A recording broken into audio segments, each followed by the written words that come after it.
आणि त्या 3 क्रिया मात्र माणसानं पाठीमागलच्या कराव्याच लागतात. कोणत्या कोणत्या ऐका. माणसाचा मरणकाल झाल्याच्या नंतर मरणकालापासून 13व्या दिवसापर्यंतचा सगळा विधी तंतोतंत करावा. कोणता कोणता विधी. मरण झालं की मरण झाल्याच्या नंतर त्याला स्नान असेल, नवीन वस्त्र असेल, त्याला ताटीवर मांडणं असेल, 4 खंदेकरीनं घेऊन जाणं असेल, सर्पण असेल, गौरी असेल, त्याला दहन करणं असेल, त्याची राख भरणे असेल, गंगेला नेऊन विसर्जित करणे असेल, 10 दिवसाचा असणारा जो काही मौनाचा भाग आहे, नामजपाचा भाग आहे, दुःखाचा असणारा भाग असेल, हा सगळा विधी पाठीमागलच्या लोकांनी करणे. 10व्या दिवशी पिंडदान करणे. 10वा दिवस असेल किंवा 13वा दिवस असेल त्याच्या प्रीत्यर्थ घरच्या मंडळींनी अन्नदान करणे हा पहिला असणारा विधी. विठाला विठाला.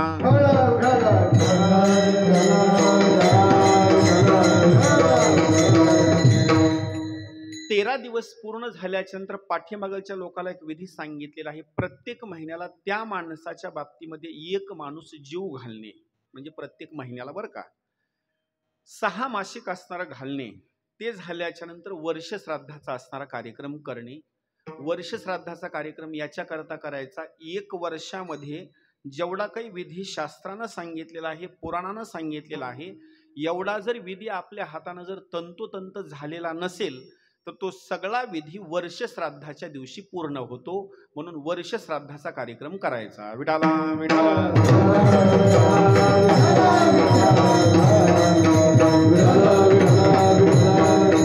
आणि 1 वर्ष पूर्ण झाल्याच्या नंतर पुन्हा 1 वर्षाला जो कार्यक्रम येतो त्याला म्हणायचं पुण्यस्मरण. पुण्यस्मरण म्हणजे त्या माणसाची आठवण काढणे. आणि आठवण काढल्याच्या नंतर त्या माणसानं आपल्यावर जेवढे उपकार केलेले आहेत त्याच्या ऋणातून उत्तीर्ण होण्याकरता त्याच्या बाबतीमध्ये काहीतरी नामचिंतनाचा भाग आणि अन्नदानाची असणारी सेवा. म्हणून 3 विधी सांगितलेले आहेत. नवश्राद्ध, नवमिश्रित श्राद्ध आणि पुराण श्राद्ध असे 3 असणारे विधी सांगितलेले आहेत. त्याच्यापैकी आजचा असणारा जो विधी आहे तो दुसऱ्या क्रमांकाचा आहे. म्हणजे नवमिश्रित श्राद्धाचा विधी आहे. विठाला विठाला.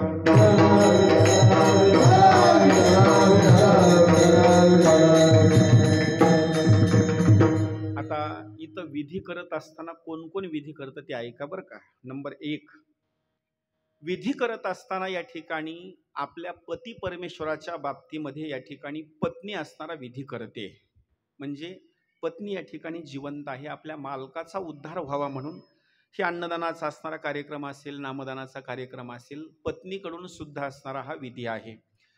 पत्नीच्या बाबतीमध्ये जर वर्णन जर करायचं म्हटलं तर पत्नी आपल्या मालकाचा 2 स्वरूपामध्ये उद्धार करते.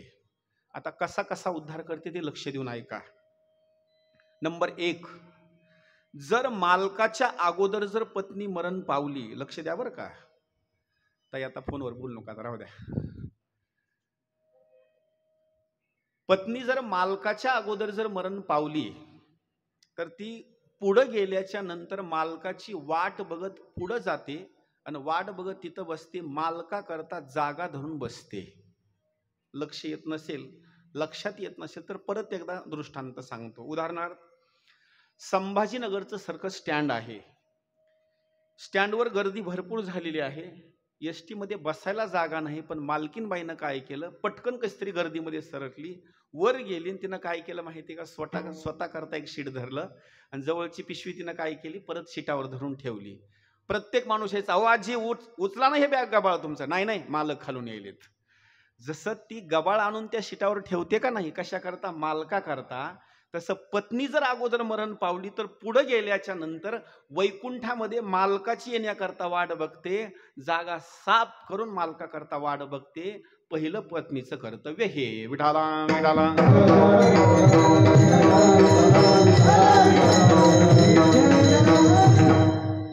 आता हे अगोदर मरण पावली तर हा विधी म्हणजे ती पुढे जाऊन हे कार्य करते. जर एखाद्या वेळेस पती परमेश्वर त्या पत्नीच्या अगोदर जर मरण पावले तर माग थांबल्याच्या नंतर काय करते ते सांगतो. माग जर थांबली का नाही तर त्यांचा उद्धार होण्याकरता कीर्तन, भजन, नामदान जे काही सांगितलेलं आहे त्यांच्या बाबतीमध्ये उद्धार होण्याकरता जिथं जिथं तीर्थक्षेत्रामध्ये जाईल आणि कुठं तिच्या डोक्यामध्ये काही एखादा विधी आला ना तर मालकाचा उद्धार होण्याकरता पाठीमागं राहिल्याच्या नंतर तंतोतंत असणारा तो विधी करते. म्हणजे आज सुद्धा पती परमेश्वराचा उद्धार करण्याकरता नामदानाची आणि अन्नदानाची सेवा. विठाला विठाला.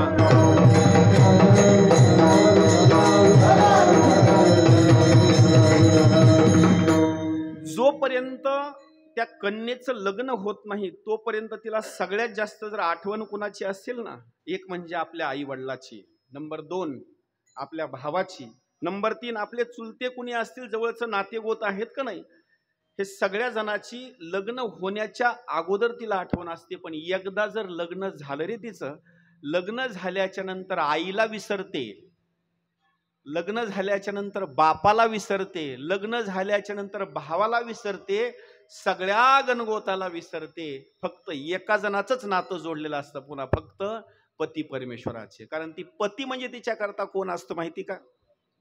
तिच्याकरता म्हणजे पती परमेश्वर म्हणजे सगळे नाते त्या पती परमेश्वरामध्ये. शिव महापुराणामध्ये एक सुंदर असणारा एक श्लोक सांगितलेला आहे. पतिर्देवो गुरुर्भर्ता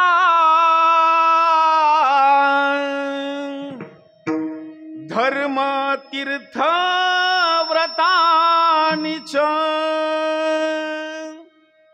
तस्मात् सर्वं पतिमेकं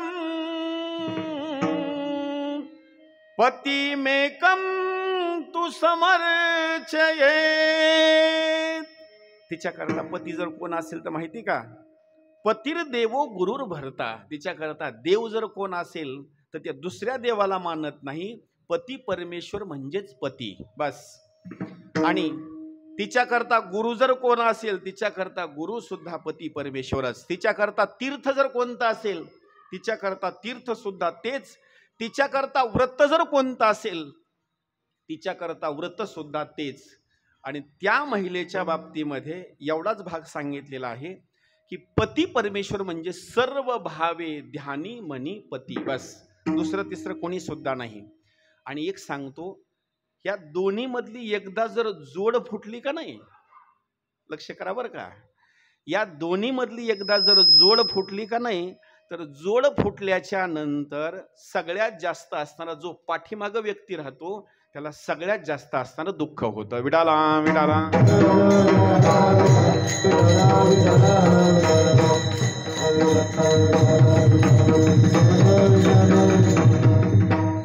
मालकाचा वियोग झाल्याच्या नंतर दुःख किती होतं याच्याकरता एक दृष्टांत सांगतो. मरण पावल्यास तर दुःख जास्त होतं, पण नुसता मालकाचा जरी वियोग झाला ना, तर वियोग झाल्याच्या नंतर पत्नीला दुःख होतं. असं समजत असेल तर सोप्या भाषेमध्ये सांगतो.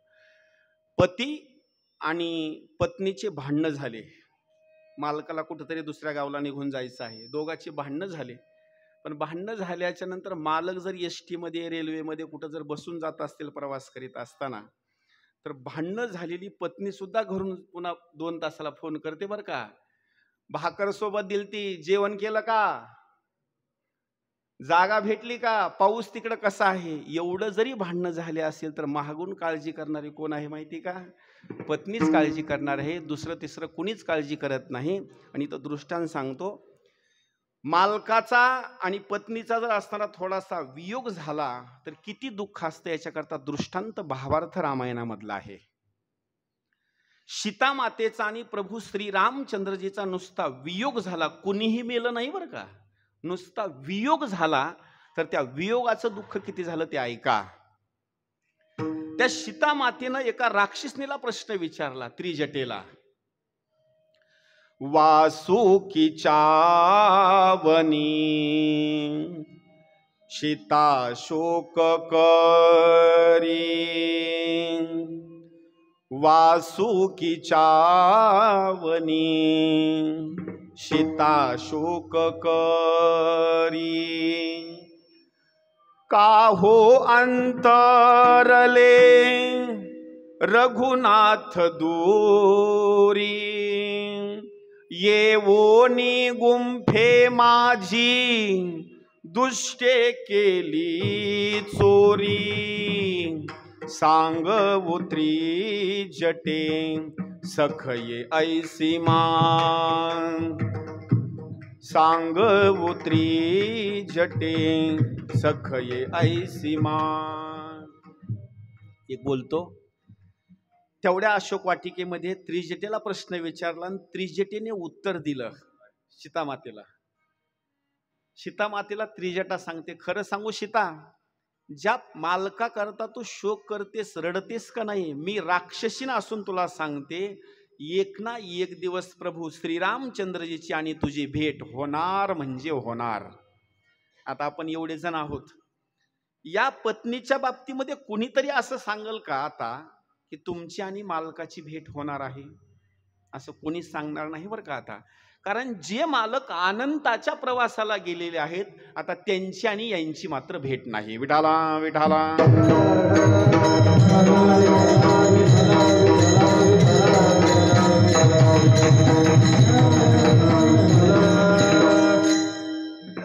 आता एक म्हणजे पत्नीकडून असणारा हा कार्यक्रम आपल्या मालकाचा उद्धार व्हावा म्हणून. नंबर 2, भावाकडून भावाचा उद्धार व्हावा म्हणून या ठिकाणी असणारा हा कार्यक्रम आहे. नेमका भाऊ कोण असतो हे अगोदर ऐका, म्हणजे आपल्या लक्षात येईल बरं का. आताच्या कालावधीमध्ये भावा करता भांडणं चालू आहेत. त्यानं 2 एकर आगाव घेतलं आणि ह्यानं 2 एकर आगाव घेतलं, याच्याकरताच भांडणं चालू आहेत. बांध करता भांडणं चालू आहेत. पण नेमकं माझं चांगलं वाक्य ऐका, भाऊ नेमका आपल्या जीवनामध्ये कोण आहे याचं वर्णन श्रीमद भागवत महापुराणामध्ये केलेलं आहे. नेमका भाऊ असतो तरी कोण? आचार्यो ब्रह्मणो मूर्ती पिता मूर्ती प्रजापते भ्राता मरुत्पतेर्मूर्तिर् माता साक्षात क्षितेस्तनुः. नेमका भाऊ कोण असतो ते ऐका. आचार्यो म्हणजे ज्याची खासच पदवी आचार्याची आहे का नाही, त्याला म्हणायचं ती ब्रह्माची असणारी मूर्ती. स्वयंपाक बनवणारा आचार्य नाही बरं का, तुम्ही त्याचा अर्थ तिथं लावू नका. आचार्यो ज्यानं शास्त्राचं वेदाचं सगळं अध्ययन केलेलं आहे त्याला म्हणायचं आचार्य. आचार्यो ब्रह्मणो मूर्ती, ती साक्षात ब्रह्माची मूर्ती म्हणजे आचार्य. पिता मूर्ती ही प्रजापते. बाप नेमका कोण असतो तर बापाचे कारण 2 सांगितले या ठिकाणी. एक म्हणजे दक्ष प्रजापतीला सुद्धा बापच म्हणतात, आणि नंबर 2 ब्रह्मदेवाला सुद्धा बापच म्हणतात. पिता मूर्ती ही प्रजापते. आणि तिसरा भाग इथं सांगितला, भ्राता मरुत्पतेर मूर्तीर. मरुद्गण 1 आणि 2 नाहीत, 49 मरुद्गण आहे.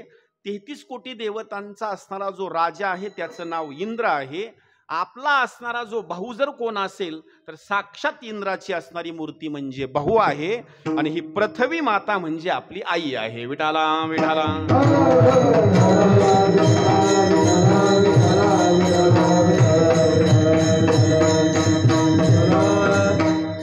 आता भावाचं भावावर किती प्रेम असतं हे सांगतो बरं का. लहानपणामध्ये 2 भाऊ ज्या वेळेला असतात का नाही, छोटे छोटे, त्यांना 2 ताटं जेवण्याकरता लागत नाहीत, 1च ताट लागतं. 2 ताटं लागत नाहीत बरं का. काला जरी केला तर ते 2 भाऊ एकाच ताटामध्ये बसून काला खातात. लहानपणामध्ये जरी एखाद्या भावाला दुसऱ्या कुणी जर मारहाण केली की ते लगेच त्याच्याकडे मारण्याकरता धावतो बरं का. किती प्रेमाची गोष्ट आहे सांगतो. याच्या पुढे सांगू, आपण तर मानव आहेत, आपलं एवढं प्रेम आहे, पण थोडंसं राक्षसाच्या बाबतीमध्ये बोलतो म्हणजे आपल्याला दृष्टांत लक्षात येईल. भावाचं भावावर प्रेम किती असतं. 2 राक्षसाची नावं सांगतो म्हणजे तुमच्या लक्षात येईल. नंबर 1, एकाचं नाव आहे हिरण्यकशिपू आणि एकाचं नाव आहे हिरण्याक्ष. या दोघाच्या अगोदर जो मरण पावला का नाही त्याचं नाव आहे हिरण्याक्ष. आणि त्या हिरण्याक्षाला जर कुणं मारला असेल तर माझ्या वराह भगवंतांनी म्हणजे विष्णूनं वराहाचा अवतार घेतला आणि हिरण्याक्षाचा असणारा वध केला. हिरण्यकशिपूनं ब्रह्मदेवाची तपश्चर्या केली, वरदान मागून घेतलं आणि वरदान मागून घेतल्याकरता वरदानाचं एकच काम होतं, फक्त भावाच्या वधाचा बदला घेणे. माझा सांगण्याचा एवढाच भाग आहे. दैत्य असून राक्षस असून सुद्धा भावाभावामध्ये प्रेम आहे. भावाच्या खुनाचा बदला घेण्याकरता भावानं तपश्चर्या केली आणि भगवान विष्णू सोबत असणारी भांडणं केली. विडाला विडाला.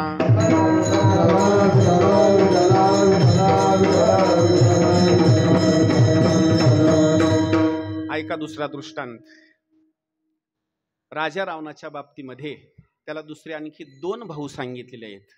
एकाचं नाव कुंभकर्ण आणि एकाचं नाव बिभीषण, आणि त्यांना असणारी एक बहीण आहे, त्या बहिणीचं नाव आहे शूर्पणखा. सीतामातेचं अपहरण केलं. सगळ्या लोकांनी सांगितलं राजा रावणाला, बाबा एवढी सीतामाता काय करतो, परत रामाला असणारी सुपूर्त कर. राजा रावणानं कुणाचंच ऐकलं नाही. शेवटी बिभीषणाच्या कंबरड्यामध्ये लाथा मारल्या आणि त्याला राज्याच्या बाहेर असणारा हाकलून दिलं. भावाच्या बाबतीमध्ये भावाचं प्रेम किती असतं आहे का? राजा रावणानं सीतामाता परत दिली नाही त्याचं एकमेव एक कारण आहे का चांगलं? काही लोकांच्या डोक्यामध्ये असं फिट बसलेलं आहे, कामवासनेची तृप्ती करण्याकरता किंवा तृप्ती करण्याकरता राजा रावणानं सीतामातेला परत पाठवलं नाही. पण त्याचं कारण ती नाही. राजा रावणाला एवढंच कार्य करायचं होतं की सीतामाता जर अशोक वाटिकेमध्ये ठेवली तर राम काय करणार, अयोध्या नगरी सोडून इथपर्यंत येणार. पत्नीच्या बाबतीमध्ये राम माझ्यासोबत भांडणं खेळणार आणि त्या भांडणामध्ये युद्धामध्ये माझ्या पक्षामधले जेवढे लोक आहेत का नाही ते युद्धामध्ये मरणार. रामाच्या हातानं जर मेलं तर सगळ्या वंशाच्या बाबतीमध्ये उद्धार होणार, पुन्हा त्यांना जन्माला येण्याची गरज नाही. का? रामाच्या हातानं मरणं म्हणजे साक्षात सायुज्य नावाची मुक्तीच प्राप्त होणं, आणि रामाच्या हातानं मरणं याचं पहिलं कारण सांगितलेलं आहे. त्याला पुन्हा जन्म पण नाही आणि त्याला सुद्धा असणारा मरण नाही. तुकोबरा एका प्रमाणामध्ये सांगतात, जन्म मरणाच्या खुंटातील खेपा होईल हा सोपा सिद्धपंथ, होईल हा सोपा सिद्धपंथ, होईल हा सोपा सिद्धपंथ.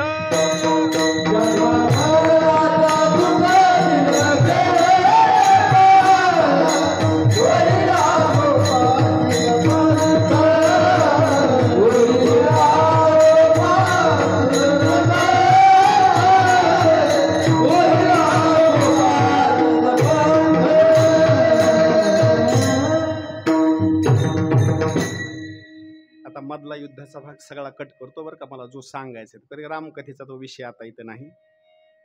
भांडण असे भांडणं झाले की त्या भांडणामध्ये सगळ्यांना समजून सांगितलं पण राजा रावणानं ऐकलं नाही. शेवटी बिभीषणानं पक्ष बदलला. कुणाच्या पक्षामध्ये गेला? रामाच्या पक्षात गेला. घटना अशी झाली, घनघोर युद्ध झालं आणि त्या घनघोर युद्धामध्ये मेघनाद मरण पावला, कुंभकर्ण मरण पावला, रती महारथी योद्धे मरण पावले, आणि राजा रावणाचा असणारा जो देहाचा भाग सांगितलेला आहे रक्ताच्या थरवड्यामध्ये लोळू लागला युद्धभूमीवर. त्यावेळेला बिभीषण समोर गेला, राजा रावणाच्या जवळ गेला आणि रडू लागला. बिभीषण, दादा मी तुला सांगू लागलो सीता मातेला परत करण, आनंदाचं जीवन जग. त्यावेळेस राजा रावणाच्या डोळ्यातून अश्रुबिंदू खाली टिपकू लागले. बिभीषणाला असं वाटलं बाण लागले म्हणूनच माझा भाऊ रडतो कैकी. ऐका बरं का दृष्टांत कसा आहे, बाण लागले म्हणूनच रडतो कैकी.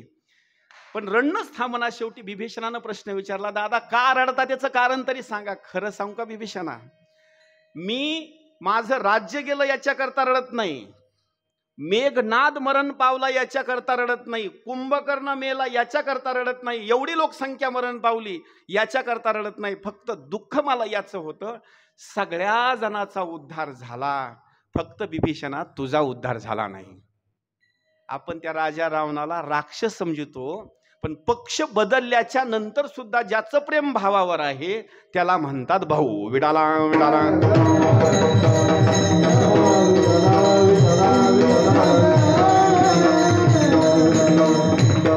आणि आपण बिभीषणाला सगळेजण काय करतो माहितीये का, बिभीषण चांगला, बिभीषण चांगला, बिभीषण चांगला. नामदेव महाराज म्हणले त्याच्यासारखा तर दुसरा येडाच कोणी नाही, मूर्खच कोणी नाही. बरोबर आहे का? आपली भाषा नाही बरं का. तर नामदेव महाराजांनी एक प्रमाण दिलेलं आहे, मनसी बिभीषण शहाना,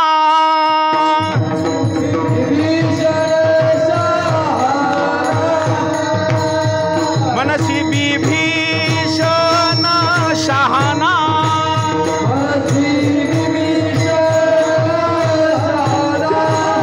वरी तो महामूर्ख जाना,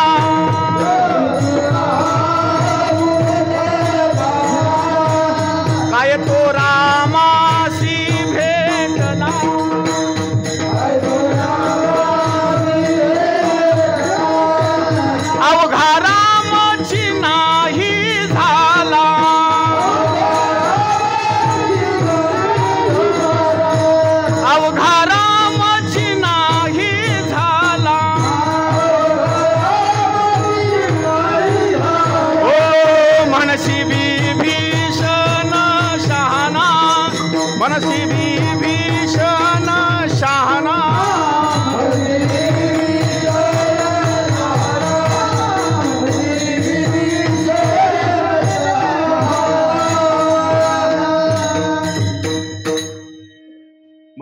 ठिकाणी भावांकडून सुद्धा असणार आपल्या भावाचा उद्धार व्हावा म्हणून असणारी ही अन्नदानाची आणि नामदानाची असणारी सेवा. याच्यानंतर जर भाग सांगायचा म्हटलं, या ठिकाणी पुतणे आहेत आणि काही पुतण्या आहेत, यांच्याकडून सुद्धा आपल्या चुलत्याचा असणारा उद्धार व्हावा म्हणून या ठिकाणी असणारी ही अन्नदानाची आणि नामदानाची सेवा आहे. लक्षात करा, आज त्यांच्या बाबतीमध्ये जर वर्णन करायचं जर म्हटलं तर एक म्हणजे त्यांना पुत्र संतती नाही. लक्ष करा बरं का. पण याच्यामध्ये एक स्वार्थ सांगितलेला आहे. लक्ष करा, म्हणजे कामाचं आहे बरं का. जर त्यांना पुत्र संततीच असती, लक्ष करा बरं का, जर त्यांना पुत्र संततीच असती तर त्यांचं प्रेम एवढ्या पुतण्यावरही राहिलं नसतं आणि एवढ्या पुतण्यावरही राहिलं नसतं. काही गोष्ट बोलतो, लक्षात येते का तुमच्या? तुम्ही संसारिक आहेत आणि मी पण संसारिक आहेत. भावाच्या पोराकरता जास्त प्रयत्न आपण करतो का आपल्या पोराकरता जास्त प्रेम करतो? लक्ष करा बरं का. म्हणजे त्यांनी एक दृष्टांत असा घेतला, अरे बाबा मला पुत्र संतती नाही, लक्ष करा बरं का, मला पुत्र संतती नाही, पण माझ्या भावाच्या मुली आणि माझ्या भावाची मुलं हे म्हणजे परक्याचे नाहीत, तर हे माझेच मुलं समजले आणि माझेच मुलं समजून असणारा त्यांचा असणारा या ठिकाणी लग्नाचा भाग असेल, शिक्षणाचा भाग असेल, जरी त्यांना काही प्रॉपर्टीचा भाग असेल, सगळं कमवून ठेवणं म्हणजे हे म्हणजे जे वाक्य आहे का नाही, ह्या सगळ्याचा असणाऱ्या या ठिकाणी संसार आनंदामध्ये थाटणं म्हणजे ही भूमिका म्हणजे संताची भूमिका आहे. म्हणजे सगळ्याचा संसार असणार आनंदामध्ये करणे म्हणजे संत सुद्धा कधी द्वेषभाव करत नाहीत. एखादा माणूस म्हणला असता आपल्यालाच पुत्र संतती नाही, कशाला डोक्याला ताण घ्यायचे आणि काय करायचे, पण असं नाही बरं का. आपली जरी पुत्र संतती नसेल तर हे सगळं गणगोत माझं आहे. सगळ्याचं कार्य या ठिकाणी त्यांनी संपन्न केलेलं आहे. कोणतं कोणतं सांगू?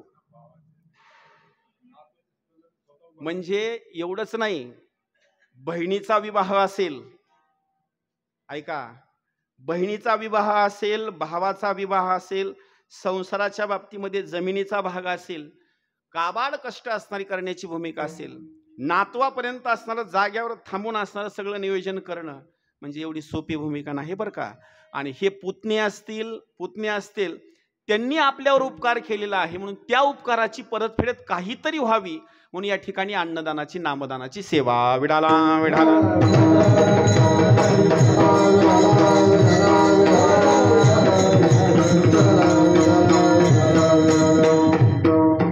आणि त्यांच्या बाबतीमध्ये आणखी जर बोलायचं म्हटलं, नुसता संसाराचाच भाग असा आहे असं नाही बरं का. मला इथं आल्याच्या नंतर कळालं, एक म्हणजे गणपती बाप्पाच्या मंदिराचा जीर्णोद्धार असेल, सावताबाबांचं मंदिर असेल, हनुमंतरायाचं मंदिर असेल, म्हणजे हे जे काम केलेले आहेत का नाही, आज तिथं समजा समोर थांबायचं, वर्गणी घ्यायची, वर्गणीचा बरोबर हिशोब ठेवायचा, हिशोब कुणी मागितला तर जाग्यावर हिशोब द्यायचा, रुपया त्याच्यामधला घेणं नाही. आणि एक वाक्य मला पटलं, इतर खर्च 1 रुपया सुद्धा लिहिलेला नाही. नाही तर माणूस इतर खर्च लिहितो बरं का. कोणता? चहाचा खर्च, पाण्याचा खर्च, तिकिटाचा खर्च, माणूस इतर खर्च मात्र लिहितो. पण त्यांच्या वहीच्या खर्चामध्ये इतर खर्च हा शब्दच नाही. महाराज, ही साधी असणारी गोष्ट नाही. तर ज्याच्याकडे बँक तुम्ही देताल का नाही ते आपल्या इकडे एक म्हण आहे, तळ राखणार तहान लागल्याच्या नंतर पाणी प्यायला दुसरीकडे जात नाही. ते कुठलं पितं पाणी? तिथलंच पितं बरं का. पण महाराज, ह्याला म्हणायचं निस्वार्थ असणारी ही सेवा. विडाला विडाला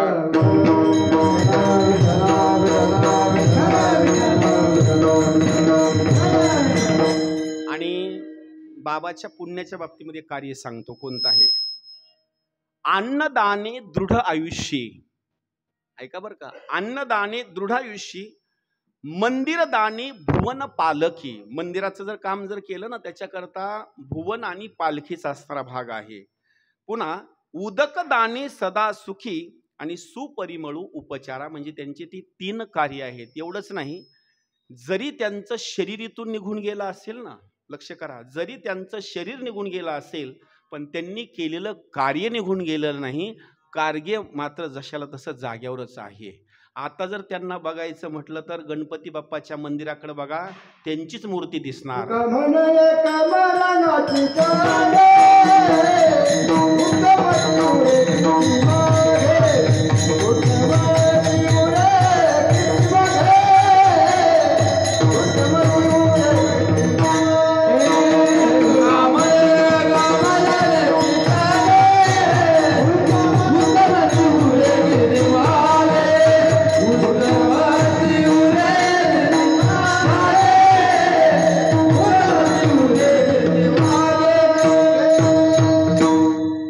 माझ्या रामाचं नाव, माझ्या भक्त प्रल्हादाचं नाव, हे नाव म्हणजे सांगायचे म्हटलं तर कोणते कृतयुगामधले आहेत, कोणते त्रेतायुगामधले नाव आहेत.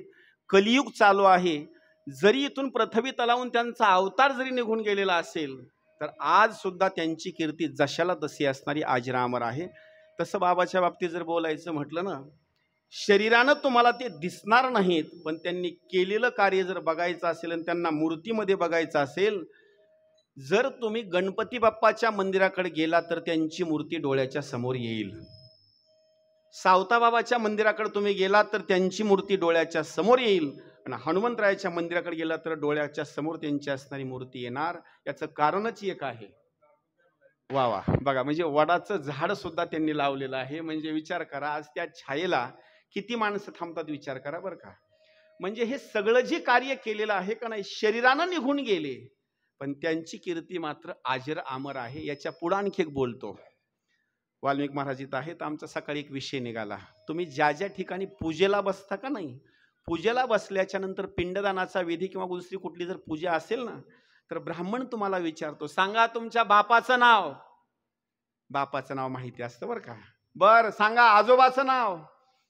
आजोबानं चॉकलेट दिलेले असते माहिती असतं. आता सांगा आजोबाच्या बापाचं नाव. मग नाही बरं का. मग डोकं खाजवतो. ते कुणाला विचारतो माहिती का, तो माणूस पत्नीला, तुला माझ्या पंजोबाचं नाव माहिती. ती म्हणते मी तर आताच आली, मला काय माहिती. म्हणजे विचार करा, अरे बाबा, तुमच्या पंजोबापर्यंत तुम्हाला नाव माहिती नाही, त्यांची कीर्ती काय झाली, संपून गेली बरं का. त्यांची कीर्ती राहिली नाही.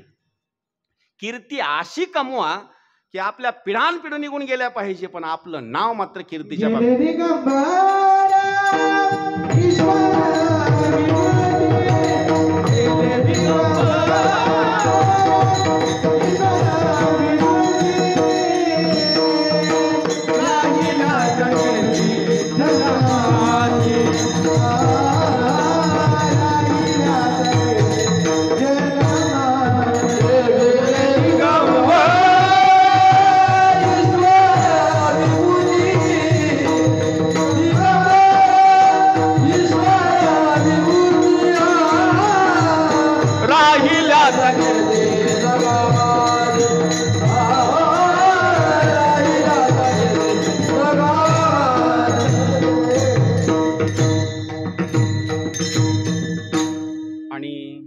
ठिकाणी हा जो कार्यक्रम ठेवलेला आहे, कांबळे परिवारांनी कार्यक्रम ठेवलेला आहे. म्हणजे उद्धार व्हावा या बाबतीमध्ये कार्यक्रम ठेवला. याचा आणखी एक पुण्याचा भाग सांगतो या परिवाराकरता. ज्यांच्या बाबतीमध्ये वर्ष श्राद्धाची ही भूमिका करत आहेत, त्यांच्याकडून आता या परिवाराला काही कमी पडणार नाही. कशा करता माहिती का, त्यांचं नाम उल्लेख करून काहीतरी दान धर्म करतात, म्हणजे ते आता आशीर्वाद देणार. आता खरंच बरं का, यांच्यावर मी उपकार केले आणि त्या उपकाराची जाणीव ठेवून यांनी काहीतरी माझ्या बाबतीमध्ये उद्धार व्हावा म्हणून काहीतरी कार्य केलं, म्हणून एक आशीर्वाद. आणखी यांचा पुण्याचा भाग सांगतो. आपल्या बंधूच्या बाबतीमध्ये, चुलत्याच्या बाबतीमध्ये तर कार्यक्रम आहेच आहे, पण आता एक उत्सव चालू आहे. लक्षात येते का तुमच्या? आता कोणता उत्सव चालू आहे? नवरात्राचा उत्सव चालू आहे. हा नवरात्राचा जो उत्सव चालू आहे, याच्यामध्ये सुद्धा आज जे काही त्यांच्या हाताने काही प्रसाद होणार आहे का नाही, या प्रसादाचे सुद्धा दोन भाग आहेत. एक म्हणजे आपल्या भावाच्या बाबतीमध्ये सुद्धा प्रसाद आहे, आणि दुसरा भाग असा सांगितला की नवरात्राच्या उत्सवामध्ये सुद्धा प्रसाद तयार आहे. म्हणजे दोन्ही सुद्धा पुण्याचे काम आहेत. विठाला विठाला.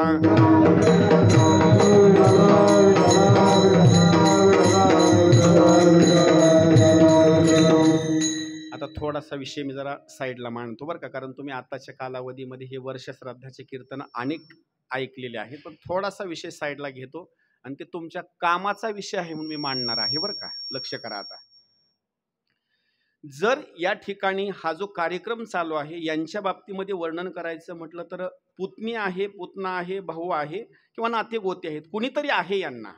लक्ष करा बरं का. पण कधी कधी घटनाच अशी घडते की त्या माणसाला कुणीच नसतं.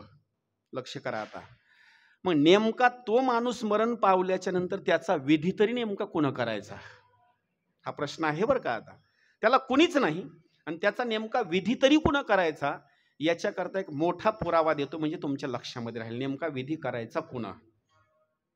एक दृष्टांत सांगतो म्हणजे तुमच्या लगेच लक्षामध्ये येईल विधी तो कोण करायचा.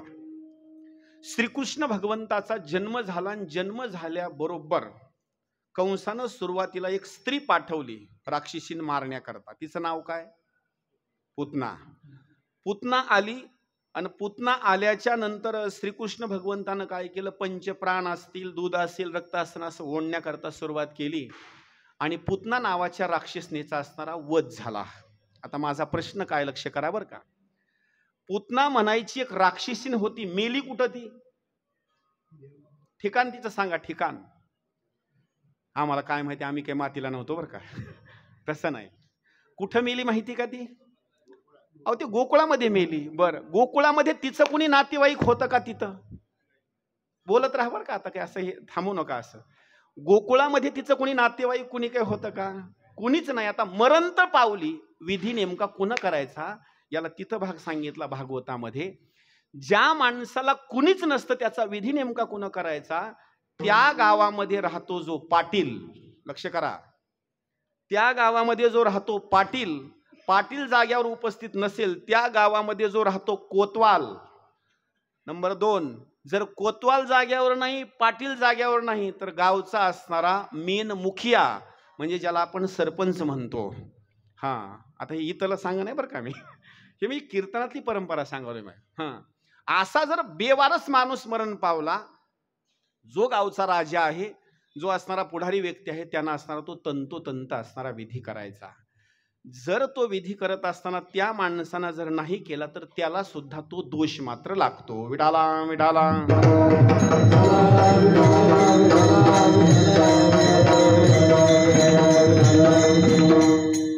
पुतनेला अग्नी जर कुण दिला असेल तर पुतनेला अग्नी कुणच दिला नाही, तर पुतनेला अग्नी दिला नंद बाबांना. कारण त्या गावचे मेन कोण होते? नंद बाबा. आता हा एक दृष्टांत झाला. दुसरा दृष्टांत तुम्हाला सांगण्याकरता सुरुवात करतो, त्याचं उत्तर तुम्हीच द्या बरं का. आता सांगा, जटायू पक्षाचा मृत्यू झाला. सुरधरा.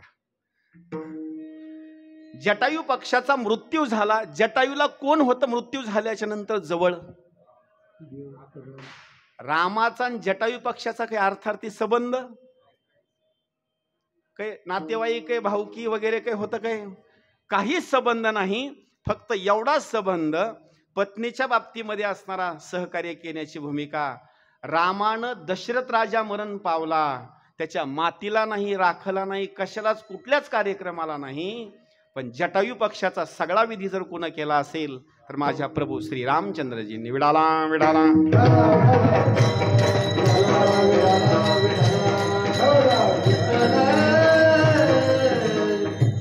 आता आणखी पुढला विषय मांडतो बरं का, म्हणजे कामाचा आहे बरं का. कारण ह्या विषय मला कुठेही पुन्हा मांडता येत नाही बरं का. जसं कीर्तन असेल तसाच मांडता येतो. जर एखाद्या माणसाला जर पुत्र संतती नसेल, लक्ष करून ऐका बरं का, हा विषय परत ऐकण्याकरता भेटणार नाही. जर एखाद्या माणसाला पुत्र संतती नसेल आणि त्याला जर असणारा एखाद्या वेळेस पुत्र दत्तक घ्यायचा आहे, तर 1 आणि 2 पुत्र सांगितले नाहीत, 10 पुत्र सांगितलेले आहेत. त्या 10 पुत्रापैकी कुठलाही एक पुत्र आपल्या ओटीमध्ये घ्या किंवा त्याचा असणारा स्वीकार करा, असे 10 मुलं सांगितलेले आहेत. आता कोणता कोणता घ्यायचा ते तुम्ही ठरवा, फक्त नाव सांगतो बरं का. नंबर 1, अंशजः पुत्रिका पुत्रहक. लक्ष करा बरं का. नंबर 1, आपल्या शरीरापासून, आपल्या अंशापासून जो मुलगा जन्माला आलेला आहे तो 1 नंबरचा मुलगा. म्हणजे आपल्या पोटी ज्यानं जन्म घेतला का नाही, तर 1 क्रमांकाचा असणारा तो मुलगा, जर तो मुलगा नसला तर नंबर 2ला दुसरा मुलगा आपल्याला घेता येतो. तो कोणता मुलगा? आपल्याला मुलगी आहे आणि मुलीच्या पोटी एक मुलगा जन्माला आलेला आहे, तर त्या नातवाला सुद्धा आपला मुलगा म्हणून स्वीकार करता येतो.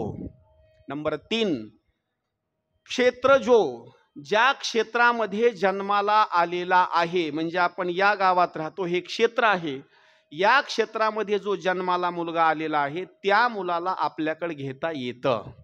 नंबर 4था भाग सांगितला, क्षेत्र जो गोलकच तथा, 4थ्या प्रकाराचा सांगितला, तो गोलक नावाचा असणारा तो मुलगा आहे, तो 4थ्या क्रमांकाचा आहे.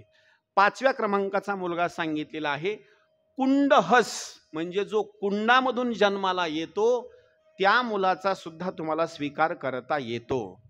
नंबर पुढे सांगितला तो म्हणजे 6वा भाग सहोडक, सहोड नावाचा मुलगा सुद्धा तुम्हाला घेता येतो. 7वा सांगितला कानिन, 8वा सांगितला क्रीत आणि 9वा जो सांगितलेला आहे त्या मुलाच्या बाबतीमध्ये वर्णन केलेलं आहे. जर तुम्ही एखाद्या वेळेस वनामध्ये गेलात आणि वनामध्ये गेल्याच्या नंतर मुलगा जर तुम्हाला अचानकपणे सापडला तर त्या मुलाला सुद्धा तुम्हाला घेता येतं. अशी 9 झाले. हे 9 जरी तुम्हाला सापडले नाही तर 10वा असा सांगितलेला आहे, तुम्हाला जिथला घ्यायचा आहे तिथला घ्या, मुलगा फक्त दत्तक म्हणून असणारा तुम्ही घ्या. जर असे 10 पैकी 1 मुलगा घेतला तर त्या मुलाला आपण मरण पावल्याच्या नंतर आपला विधी त्याला सगळा तंतोतंत करता येतो. विठाला विठाला.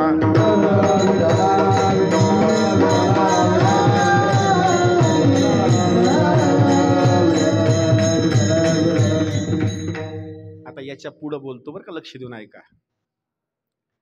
एक प्रश्न विचारतो. मी असेल, पेटी मास्तर असतील, मृदंगाचार्य, तुमचं लग्न झालं नसेल आणखी? नाही. ज्यांचे लग्न झाले त्यांच्याकरता सांगतो बरं का. खरं बोला बरं का. आता इथं तुमचं जवळ इथं कोणी नाही किंवा काही नाही आणि आपण सगळे मित्रमंडळीचे आहेत असंच बरं का. आणि माणसं घरच्या लोकाला खरं सांगत नाहीत, बाहेरच्या जवळ सगळं खरं सांगतात बरं का. हां, मग मी खरं सांगतो, तेवढं सांगा उत्तर बरं का. आता खरं सांगा, माझ्या सहित बोलतो बरं का. मी मेल्याच्या नंतर, तुम्ही मेल्याच्या नंतर पाठीमागचे कार्यक्रम करतीलच असं कुणीही सांगा बरं एवढ्यापैकी. तसं बोलू नका तुम्ही, गॅरंटेड बोला की मी मेल्याच्या नंतर माझे पाठीमागचा कीर्तनकार, अन्नदान वगैरे असं कुणी सांगावं की आम्ही मेल्याच्या नंतर आमचा कार्यक्रम असा तंतोतंतच होणार आहे. हो का? खरं बोलू का मी? नाही तसं बी नका सांगू. बापानं केलं हे सुद्धा काढून टाका तुम्ही डोक्यातलं. आता मी माझ्याहून बोलतो म्हणजे तुम्ही तुमचं पुन्हा माझं कीर्तन सुटल्यास तुम्ही सांगा बरं का. मी फक्त माझं सांगतो. जोपर्यंत माझा मुलगा म्हणजे तरुण होत नव्हता तोपर्यंत मला असं वाटायचं काय पोरगा आहे, एकच नंबर, शब्दाच्या बाहेर जात नाही बरं का. पण आता तरुण झाल्याच्या नंतर माझ्यावरच गुरगुर करतोय. हा, म्हणजे याचा अंदाज मी असा लावला की आणखी तर भांडणं नाहीत, मी काही व्यसन करीत नाही, काही नाही, तरी गुरगुर करत हे. मी मेल्याच्या नंतर पुढं काय होईल, म्हणजे माझा विश्वास, माझा गॅरंटीचा भाग नाही की माझा कार्यक्रम करील. आता तुमचं कीर्तन झाल्यास सांगा बरं का. आता विठाला विठाला.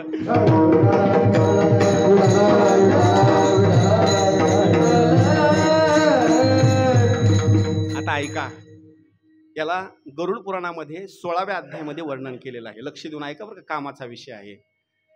मला विश्वास नाही माझा कार्यक्रम कसा होणार आहे, मला माहिती नाही, तुम्हाला विश्वास नाही, लक्ष करून ऐका. स्वतःचं गंगा पूजन, वर्षश्राद्ध आणि पुण्यतिथी जिवंत असताना सुद्धा करता येतं.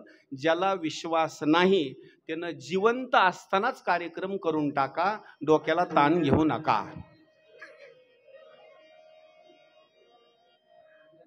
लक्षात आलं का? जोपर्यंत हातामध्ये कारभार आहे तोपर्यंत सगळा विधी तंतोतंत करून टाकायचा.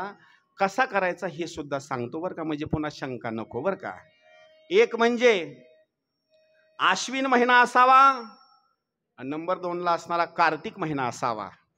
आणि तुमचं एवढं भाग्य चांगलं आहे, आश्विन पण जवळच आला. बोला ना पुढलं. आश्विन पण जवळच आलाय आणि कार्तिक पण जवळच आलाय. म्हणजे तुम्हाला जर करायचं असं म्हटलं तर काही अडचण सुद्धा नाही बरं का. महिना वाट बघायची, आता एकदम जवळ आला. हा, आश्विन जवळ, कार्तिक जवळ. याच्यामध्ये शुक्ल पक्ष असो किंवा कृष्ण पक्ष असो, याच्यामध्ये चांगला मुहूर्त पाहायचा, ब्राह्मणाला बोलवायचं, जेवढं मेल्याच्या नंतर जेवढं दान धर्म करतात का नाही, सगळं दान धर्म ब्राह्मणाला असणारं करून टाकायचं. गाय असेल, सोनं असेल. जर नाहीच ब्राह्मण सापडला तर माझा नंबर मग काळे महाराजाकडे आहेच. तुम्हाला काय काय द्यायचं तेवढं देऊन टाका बरं का, काय अडचण नाही. याच्या पुढं वाक्य आहे का, जन स्वतःचा कार्यक्रम गंगा पूजनाचा वर्ष श्राद्धाचा केला, तो माणूस तिथून पुढं जिवंत नाही. परत टमाटे तोडायला शेतामध्ये जायचं नाही. लक्ष करा बरं का. जन कार्यक्रम केला त्यानं पुन्हा शेतीच्या मार्गाला लागायचं नाही, तो मेल्यासारखाच आहे. त्यानं मरेपर्यंत फक्त रामकृष्ण हरी म्हणत राहायचं, पुन्हा अजिबात संसार पुन्हा करायचा नाही. जन कार्यक्रम केला ना, बस झोपत असताना क्वाटवर झोपायचं नाही ना, बाजूवर झोपायचं नाही, त्यानं जमिनीवरच झोपायचं. कुणाच्या पंक्तीला अन्न जेवण करण्याकरता जायचं नाही किंवा काही नाही. त्याचा सखा जर कोण असेल तर फक्त देवच असणारा त्याचा सखा आहे. असा जर कुणाला कार्यक्रम करायचा असेल तर 16वा अध्याय गरुड पुराणाचा काढा, त्याच्यामध्ये सगळी तंतोतंत असणारी माहिती सांगितलेली आहे. जर वाचता येत नसेल तर मला मोकळा वेळ असल्याचे तर तुम्हाला सगळा तंतोतंत सांगतो बरं का मी. विठाला विठाला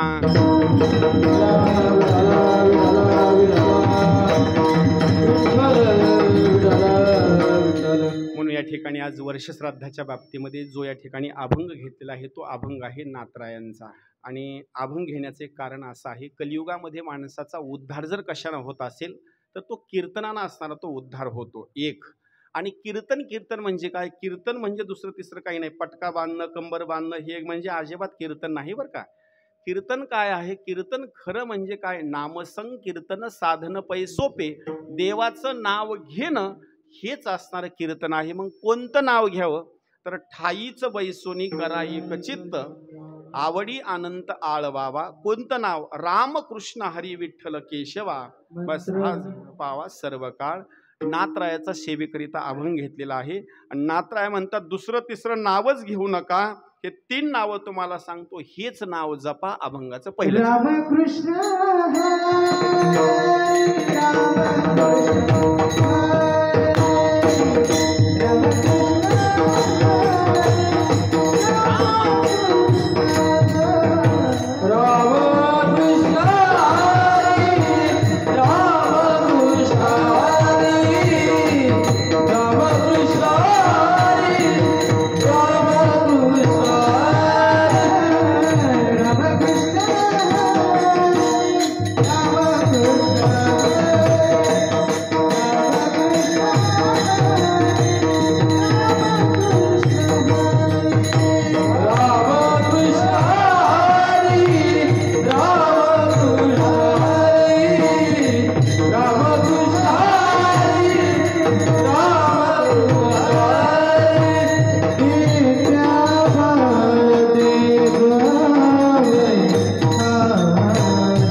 रखुमाई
अभंगाच्या प्रथम चरणामध्ये या ठिकाणी नाथराय वर्णन करतात की जो असणारा राम, कृष्ण आणि हरी या नावाचा असणारा जो जप करतो आपल्या वैखरी वाणीनं, तर त्याच्याजवळ असणारं कसलं सुद्धा पाप राहत नाही. पण त्या नावाचा महिमा अगोदर ऐका.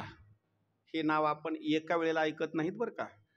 दिवसामधून कमीत कमी 50-100 वेळेला नाव ऐकतो. बरं, आता असे काही माणसं हुशार आहेत, कुणाचा फोन जरी आला ना तर नवीन नवीन मोबाईल आल्याच्या नंतर असं म्हणायचे हॅलो, पण आता नाही बरं का. आता काय म्हणतात माहिती का, रामकृष्ण हरी. बरं, याच्या अगोदर आणखी सांगतो, आता आता राम राम थोडं कमी झालंय आता. पण जुन्या काळामध्ये काय असायचं माहिती का, आंघोळ वगैरे केली रस्त्यावर माणूस निघाला राम राम बरं का. म्हणजे हे नाव आतापर्यंत आहे असं नाही बरं का. हे नाव अनेक वर्षापासून, अनेक युग झालं हे असणारं परब्रह्माचं नाव आहे. हे बंद कधी होणार नाही. पण या राम नावाचा महिमा किती सुंदर आहे तुम्हाला सांगतो. नंबर 1, कारण कसं आहे, कीर्तन हे करत असताना किंवा ऐकत असताना सुद्धा लाईनमध्ये चालावं बरं का. नाही तर लाईनच्या बाहेर कीर्तन गेलं का नाही. आता असू द्या, बसा. पहिला शब्द आहे राम. हा राम शब्द कसा नेमका निर्माण झाला हे अगोदर आहे का बरं का. त्याचा मूळ शब्द नेमका काय आहे, तर मूळ शब्द असा आहे, र आहे शब्द मूळ, आणि त्या र शब्दाला एक भाग लागलेला आहे, तो म्हणजे श, आणि ते सुद्धा हलंत्य आहे, पूर्ण नाही, म्हणजे अर्धच आहे. किंवा त्याला दुसरा एक भाग असा सांगितला, र ला म असणारं ते हलंत्य लागलेलं आहे, म्हणजे अर्ध लागलेलं आहे. रम असा शब्द होतो. र म नाही तर रम, म्हणजे र पूर्ण आहे आणि म हे असणारं अर्ध आहे. मूळ शब्द आहे रम. त्या रम शब्दाचा अर्थ असा होतो, रम म्हणजे रमण, रम म्हणजे रमणे. आणि राम सगळ्या चराचरामध्ये रमून आहे. राम नाही असं ठिकाणच नाही बरं का. सगळ्या चराचरामध्ये राम असणारा रमून गेलेला आहे, रमलेला आहे, म्हणून त्याला असणारं राम म्हणतात. याच्या पुढे आणखी सांगतो, राम तर सगळ्या वस्तूमध्ये रमण करून आहेच आहे, पण आपण सगळे कशामध्ये रमून गेलेले आहोत, लक्षात येतंय का. राम आपल्यामध्ये रमून गेलेला आहे, पण आपण मात्र रामामध्ये रमून गेलेलो आहेत. आणि हे खरं सांगू, किती रमून गेलेलो आहोत. आपला जन्म झाल्याबरोबर जर आपल्या आजीनं जर टाळी वाजवली तरी ते राम म्हणतं बरं का. लक्षात करा. म्हणजे लहान असताना सुद्धा रमून गेलेलो आहोत. संसारामध्ये वेळ नसला तरी वयोवृद्ध झाल्याच्या नंतर बाहेरचे लोक सुद्धा म्हणतात आता सगळं तुमचं झालं, राम राम म्हणा. म्हणजे विचार करा बरं का. खरा शब्द सांगितला तो म्हणजे राम, नंबर 1. नंबर दुसरा शब्द सांगितला कृष्ण. त्या कृष्ण शब्दामध्ये क असणारं त्या ठिकाणी पूर्ण त्याच्या खालून असं केलेलं कृ, आणि श असणारं ते अर्ध आहे. कृष्ण शब्दाचा अर्थ खरा होतो कृष. कृष म्हणजे काळा, आणि कृष्णाचा वर्ण कसा सांगितला, काळा. आणि त्या काळ्याच्या बाबतीमध्ये तेवढा पण काळा नाही बरं का, तसं समजू नका तुम्ही. माणूस काळं असावं, पण जमीन नांगरल्यासारख्या मातीसारखं एवढं बी काळं नसावं. हा, म्हणजे कसं माहितीये का, किती काळा असावं, गोऱ्याहून थोडस काळा असावं आणि काळ्याहून थोडस गोरा असावं. जास्त काळं पण नसावं आणि जास्त गोर पण नसावं, दोन्हीच्या मध्ये कलर असावं. त्याचा कलर कधीच बदलत नाही. हा, लक्ष करा. नाही तर जास्त गोरं झालं तर त्याला ऊन जमत नाही, आणि अति काळा असलं तर लग्नाला अडचण येते. बरोबर आहे का नाही. ह्या दोन्हीच्या मध्ये असणार. आणि देवाचा कलर जर कसा आहे माहिती का, एकदम सावळा कलर आहे. कृष्णाकडे बघितलं की सगळ्याचं मन आकर्षित करून टाकतो, म्हणून त्याचं नाव कृष्ण. विडाला विडाला.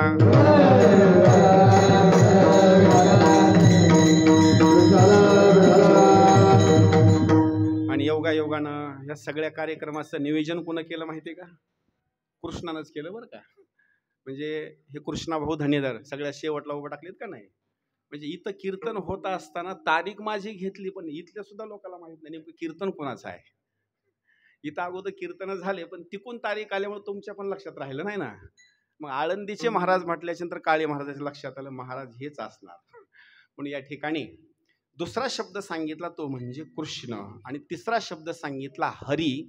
हरी शब्दाचा महिमा किती आहे सांगतो.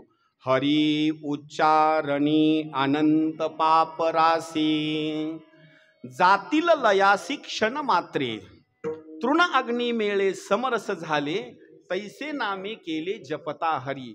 हरी उच्चारण मंत्रपय अगाध, अन पळे भूत बाधा भेने तेथे, ज्ञानदेव म्हणे हरी माझा समर्थ, न करवे अर्थ उपनिषदा. फक्त काय करा माहिती का, तुमच्या मुखानं हरी हरी म्हणा. हरी हरी तुम्ही मनारे सकळ, आणि तेने माया जाळ तुटतील. म्हणून जर भजन जर करायचं असेल ना, तर या 3 असणारा अक्षराचा असणारा भजन किंवा 3 नामाचा असणारा जप करा. म्हणून एक माझी विनंती आहे. खरं कीर्तन कोणतं माहिती? खरं कीर्तन म्हणजे हे कीर्तन आहे. माझी विनंती आहे, मी तर कीर्तन करतच आहे, पण तुम्ही सुद्धा कीर्तन करा. मी पुढं म्हणतो, सगळ्याजणांनी पाठीमागं म्हणा बरं का. जरा ताड बसा आणि टाळी जरा जोरात वाजवा बरं का. हा, राम कृष्णा हरी जय जय राम कृष्णा हरी, राम कृष्णा हरी जय जय राम कृष्णा हरी.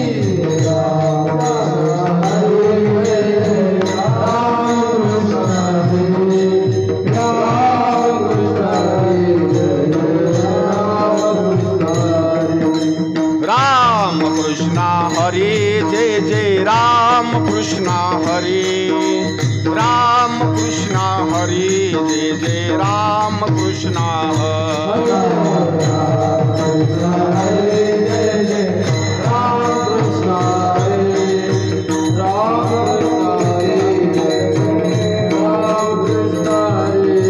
राम कृष्णा हरे जय जय राम कृष्णा हरे.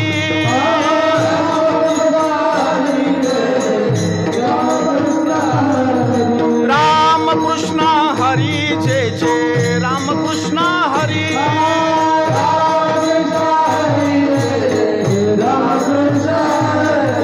राम कृष्णा हरी जय जय राम कृष्णा हरी, राम कृष्णा हरी जय जय राम कृष्णा हरी.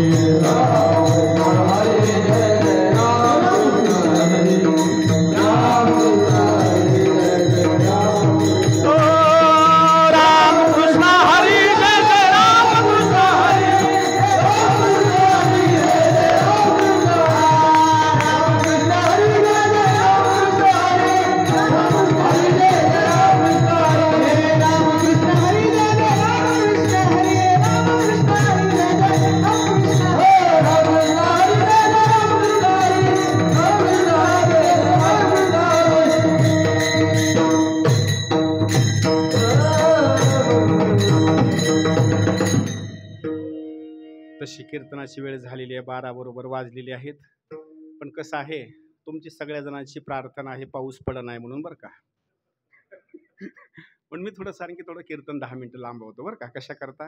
कारण हे महाराज मंडळी आहेत, हे पाऊस पडावाच म्हणून बरं का.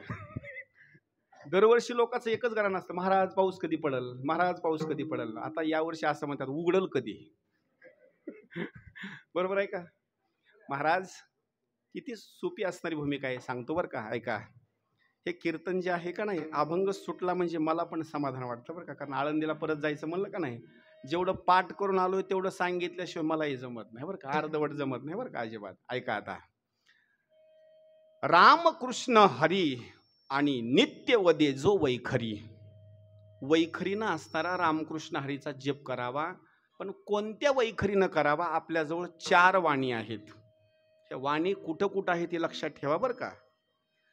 एक आहे परा, लक्ष करा बरं का. एक वाणी आहे परा. तर ही परा कुठं राहते माहिती का?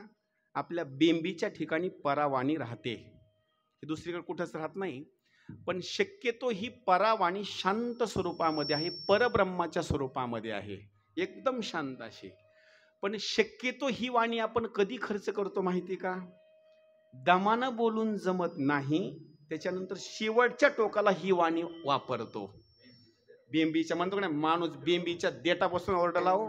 कधी ओरडतो माहिती का? एखादं जनावर पिकाला धावावं,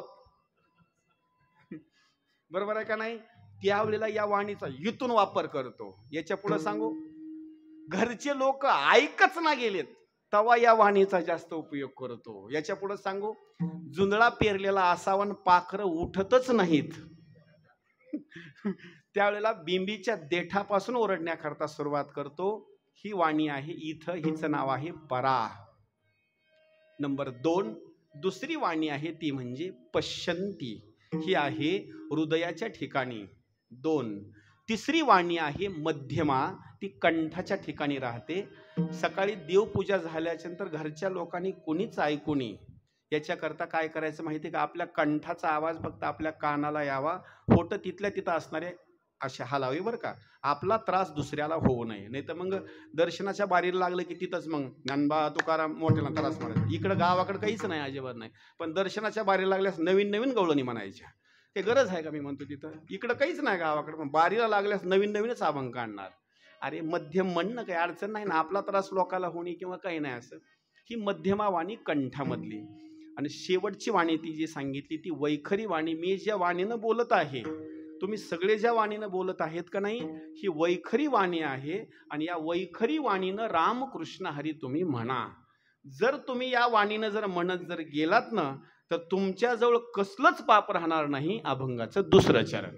तयापाशी तू नुरे पाप, तयापाशी नुरे पाप, तयापाशी नुरे पाप,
छान बरं का. पण ज्ञानदेव तुकाराम होईपर्यंत महाराज असेल, वाजवणारा असेल, पेटी मास्तर असेल, भजनी असेल आणि ऐकणारे असतील, ढिलं काम करायचं नाही बरं का. कीर्तन संपल्यासच म्हणायचं आता कीर्तन संपलं. कारण कधी कुणी कोण काय शस्त्र येईल हे काही सांगता येत नाही बरं का. ऐका, तया पासी नुरे पाप. कोणतं पाप? खरे तर 5 पाप सांगितलेत. म्हणजे कोणचे? महापातक. हे ते सुद्धा पाप या ठिकाणी राहत नाहीत. ते पाप सुद्धा असणारे जळून जातात. पुढं सांगितलेलं आहे, नासे त्रिविध हा ताप. 3 ताप. कोणते? एक शरीराचा रोगाचा भाग निघून जाणार, लोकांकडून होणारा त्रास निघून जाणार, आणि पावसासारखी अतिवृष्टी असेल असला सुद्धा जरी ताप असेल ना, हा सुद्धा ताप राहत नाही. म्हणून नात्राय वर्णन करतात, नाम जप यज्ञ किंवा नाम तेची पर ब्रह्म आणि जप यज्ञ तो परम. म्हणून सगळ्या जणांना उपदेश केला, बाबांनो सगळ्यात सोपं जर नाव कोणतं असेल तर सगळ्यात सोपं सांगितलेलं नाव आहे रामकृष्ण हरीचा असताना तुम्ही तो जप करा. म्हणून या ठिकाणी नात्राय वर्णन करतात, एका जनार्दनी जपा आणि रामकृष्ण मंत्र सोपा. असं या ठिकाणी संपूर्ण असणारं चिंतन या ठिकाणी अभंगाचं असं मी वेळेमध्ये सांगतो की झालेलं आहे. कारण चिंतन सगळं होईल असं नाही बरं का. तर कसं आहे, वेळ कमी असल्यामुळं धावत्या वेगामध्ये असणार या ठिकाणी चिंतन